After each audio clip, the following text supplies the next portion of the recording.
Hi students, good morning all of you. So yesterday class lo unit 1 లో ఉండేటువంటి topics part 1 part 2 part 3 కింద videos పెట్టడం జరిగింది. Unit 2 మనం చూసినప్పుడు unit 2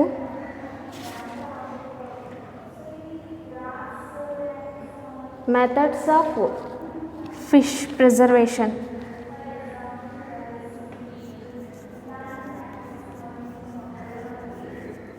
Methods of fish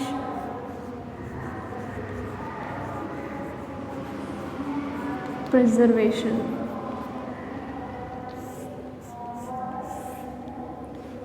Methods of fish preservation. So observe చేసినప్పుడు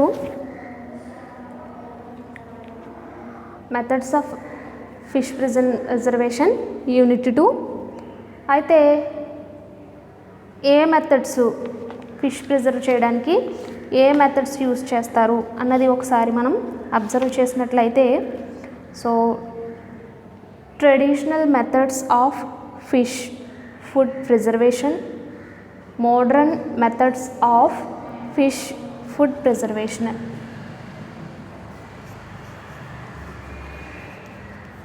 Traditional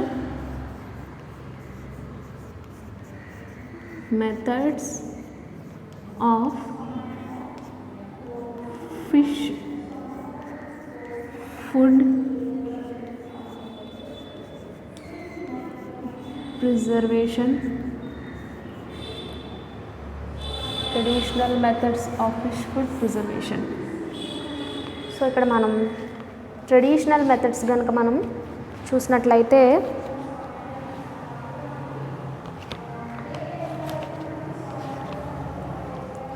so ఫిషెస్ని కానీ other aqua ఆర్గానిజమ్స్ని కానీ కలెక్ట్ చేసిన తర్వాత 8 అవర్స్ లోపు వాటిని ఫిట్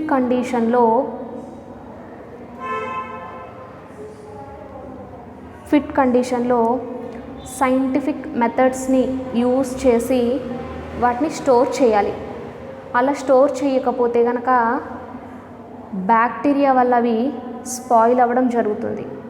అదేవిధంగా దాని యొక్క డైజెస్టివ్ గట్లో ఎంజైమ్స్ అనేవి ఉంటాయి. ఈ ఎంజైమ్ వల్ల కూడా ఫిష్ అనేది డికంపోజ్ అవ్వడం జరుగుతుంది. సో ఇప్పుడు ఫిషెస్ని మన స్టేట్లో కాదు, మన కంట్రీలోనే కాకుండా అదర్ కంట్రీస్లో కూడా ఎక్కువగా డిమాండ్ అనేది ఉంది. కాబట్టి వీటిని స్టోర్ చేయడానికి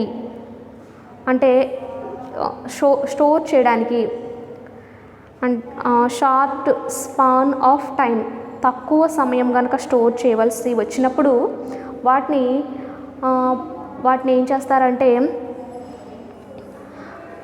ఐస్ బాక్సెస్లో పెట్టి వాటిని ప్రిజర్వ్ చేయడం జరుగుతుంది. ఎక్కువ అంటే లాంగ్ టైం కనుక దాన్ని ప్రిజర్వ్ చేయాలంటే కనుక అంటే ఇంచుమించు టెంపరేచర్ అనేది 27 to 32 degrees సెంటీగ్రేడ్ వద్ద వాటిని ప్రిజర్వ్ చేస్తారు. అయితే లాంగ్ టైం అనేది ప్రిజర్వ్ చేసినప్పుడు అది రిగర్ మార్టిస్ ప్రాసెస్ అనేది స్టార్ట్ అయిపోతుంది. అంటే ఎప్పుడైతే సర్క్యులేటరీ సిస్టమ్ అంతా స్టక్ అయిపోయిన వెంటనే దాంట్లో ఉండేటువంటి ఏటీపీ ఎడినోసిన్ ట్రైఫాస్ఫేట్ అనేది డిక్రీజ్ అయిపోతుంది. అది ప్రొడ్యూస్ కాదు. సో ప్రొడ్యూస్ కాలేనప్పుడు దానివల్ల ఏమవుతుంది అంటే ఈ ఎంజైమ్స్ అనేవి చాలా యాక్టివ్గా ఉండి తొందరగా స్పాయిల్ అనేది జరుగుతుంది. కాబట్టి వీటిని లో టైం మాత్రమే అంటే దాన్ని షార్ట్ స్పాన్ మాత్రమే ఇన్ టైం చూసుకునేటట్టుగా ఉండాలి. అయితే ఫిషెస్ను సైంటిఫికల్ మెథడ్స్ని యూజ్ చేసి ఫిషెస్ను లేదా ఇతర ఆక్వా ఆర్గానిజమ్స్ను ప్రిజర్వ్ చేసినప్పుడు సైంటిఫిక్ మెథడ్స్ని యూజ్ చేసి ప్రిజర్వ్ చేసినప్పుడు వాటి యొక్క ఫ్లేవర్ కానీ కలర్ కానీ ఫ్రెష్నెస్ కానీ ఇవేమీ పోకుండా ఉండడం జరుగుతుంది. ఇప్పుడు ఫిషెస్ని ప్రిజర్వ్ చేసినప్పుడు ముఖ్యంగా కొన్ని మెథడ్స్ అనేవి దానికి అప్లై చేయడం జరుగుతుంది. ఫస్ట్ వన్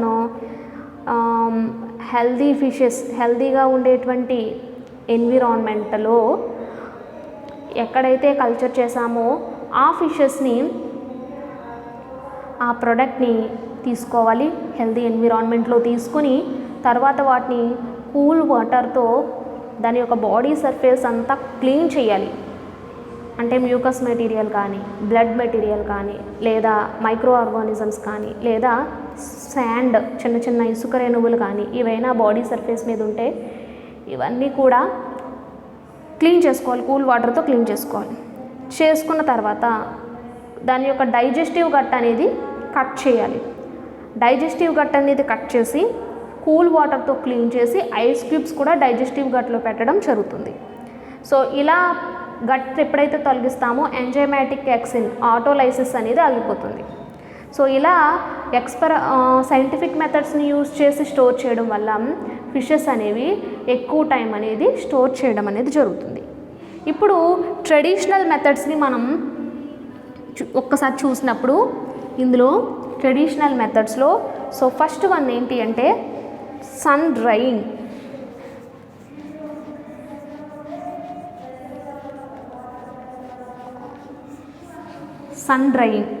సో ఇక్కడ drying involves dehydration, the removal of free moisture contents of fish. అంటే ఫిష్ యొక్క మాయిశ్చర్, తడిగా ఉండేటువంటి మాయిశ్చర్ కంటెంట్ అంతటిని కూడా డీహైడ్రేట్ చేసేయాలి. ఆరబెట్టడం అంటే ఫిష్ని డీహైడ్రేట్ అంటే సన్లైట్లో డ్రై చేయాలి. డ్రై చేసిన తర్వాత ఇలా డ్రై చేస్తే కనుక ఈ బ్యాక్టీరియల్ డికంపోజిషన్ కానీ ఎంజైమాటిక్ ఆటోలైసిస్ కానీ ఇవన్నీ కూడా స్టాప్ అయిపోతాయి. సో ఇలా చేయడం వల్ల మాయిశ్చర్ని కంటెంట్ని మనం ఇలా సన్ డ్రైయింగ్ చేయడం వల్ల ఏమవుతుందంటే 10% మనం మైక్రో ఆర్గానిజమ్స్ యొక్క గ్రోత్ని రెడ్యూస్ చేయొచ్చు. ఇందులో fish drying is achieved either naturally or artificially. మనం అబ్జర్వ్ చేసినట్లయితే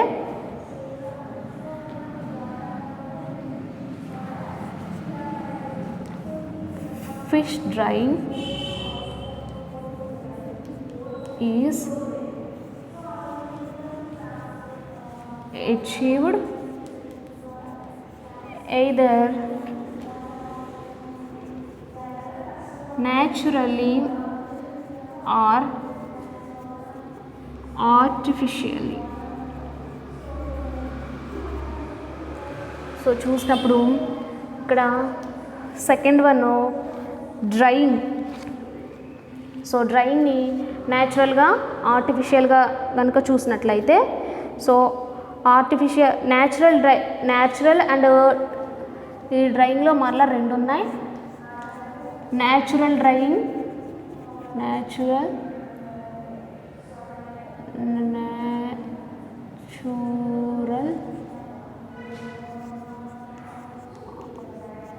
ఆర్టిఫిషియల్ డ్రైయింగ్.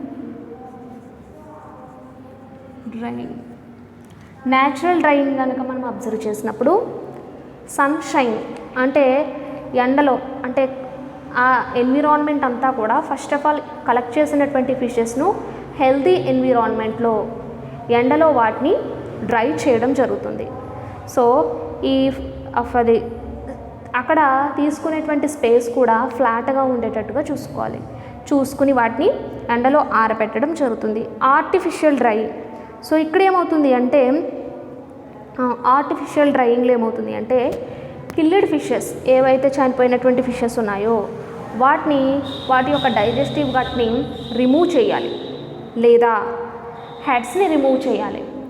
వాటి యొక్క హెడ్స్ని, డైజెస్టివ్ ట్రాక్ని రిమూవ్ చేసిన తర్వాత ఫిష్ యొక్క లెంగ్త్ వైజ్ వాటిని వెంట్రల్ సైడ్ రిమూవ్ చేసుకుంటూ వెళ్తే విజరా మెంబ్రెయిన్ లోపల ఉండేటువంటి విజరల్ మెంబ్రెయిన్ అంతా కూడా రిమూవ్ చేసుకుంటూ వెళ్ళి చేస్తే కనుక దాన్ని ఆర్టిఫిషియల్ డ్రైయింగ్ అంటాం.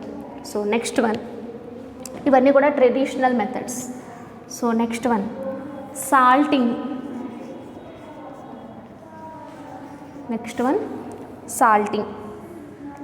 సో సాల్టింగ్ కనుక మనం అబ్జర్వ్ చేసినట్లయితే ఇక్కడ ఏమవుతుంది, సాల్టింగ్ అనేది ఫిషెస్ యొక్క టిష్యూస్లోకి వాటర్ని తడిగా ఉండేటువంటి మాయిశ్చర్ కంటెంట్ని రిమూవ్ చేసేసి సో ఫిషెస్ని ఏం చేయాలంటే రిమూవ్ చేసేస్తాం. రిమూవ్ చేసేసిన తర్వాత ఇక్కడ ఫిషెస్ యొక్క వాటిని రిమూవ్ చేసేస్తాం. సో రిమూవ్ చేసేసిన తర్వాత సో ఈ మెథడ్ అనేది excellent method preserving the food. ఇది బెస్ట్ మెథడ్ అని కూడా చెప్పుకోవచ్చు సాల్టింగ్ అనేది. సో ఇక్కడ ఏంటి అంటే మెయిన్ ఇంగ్రీడియంట్, సాల్టింగ్లో మెయిన్ ఇంగ్రీడియంట్ ఎవరు అంటే కనుక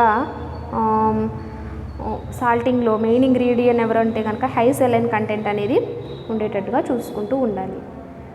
so next one pickling.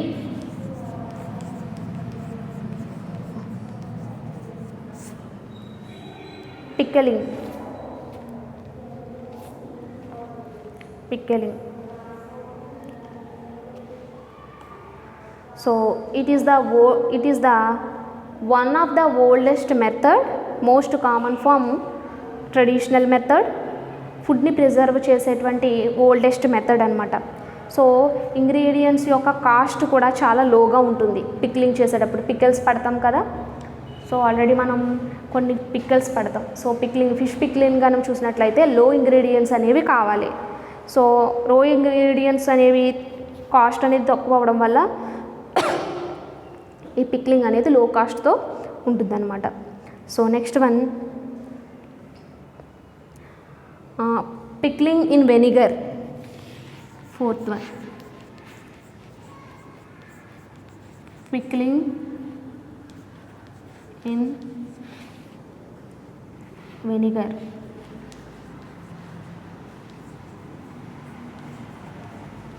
Vinegar.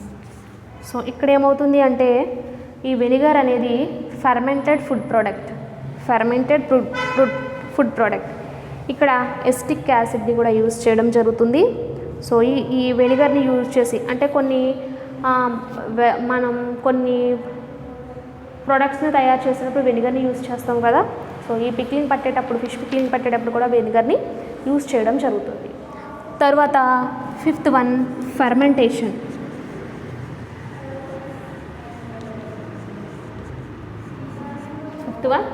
Fermentation.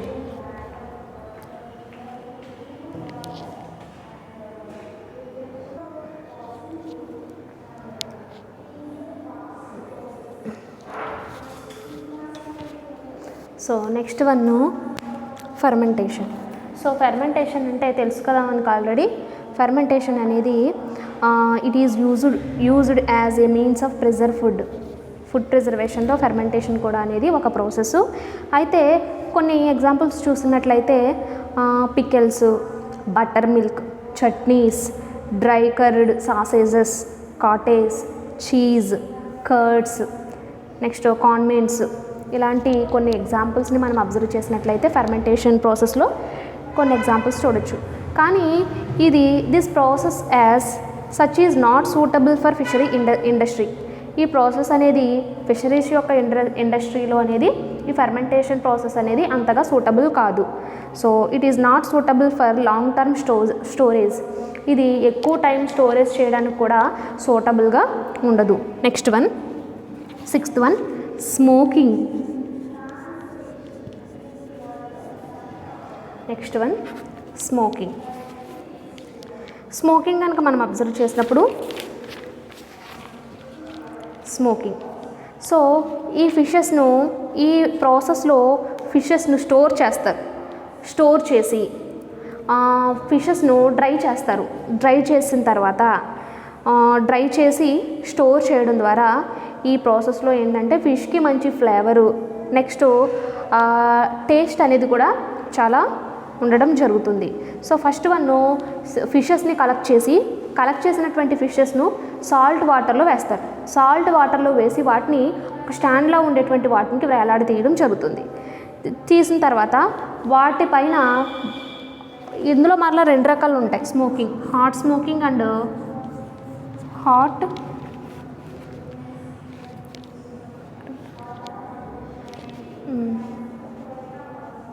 Smoking and cold smoking.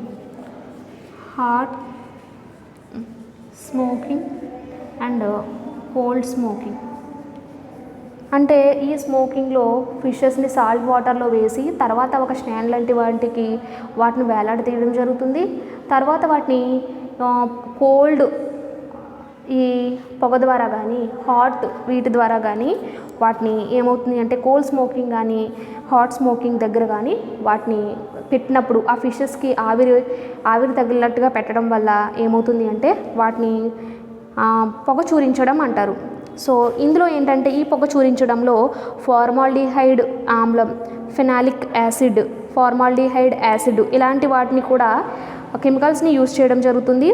అయితే ఏ రకమైనటువంటి ఫిషెస్కు ఈ స్మోకింగ్ అనేది పెడుతున్నారు అంటే సార్టిన్స్, మ్యాక్రల్స్, పాంప్రెట్, జూ ఫిషెస్, రిబ్బన్ ఫిషెస్, హెల్సా అనేటువంటి ఫిషెస్లో గనక స్మోకింగ్ అనేది పెట్టడం జరుగుతుంది. సో ఇక్కడ కోల్డ్ స్మోకింగ్ దగ్గర 38 డిగ్రీ సెంటీగ్రేడ్ వద్ద కోల్డ్ స్మోకింగ్ అనేది పెట్టడం జరుగుతుంది. 38 డిగ్రీ సెంటీగ్రేడ్ వద్ద చేస్తారు. నెక్స్ట్ 130 డిగ్రీ సెంటీగ్రేడ్ వద్ద హాట్ స్మోకింగ్ అనేది పెట్టడం జరుగుతుంది. Next 7th potting.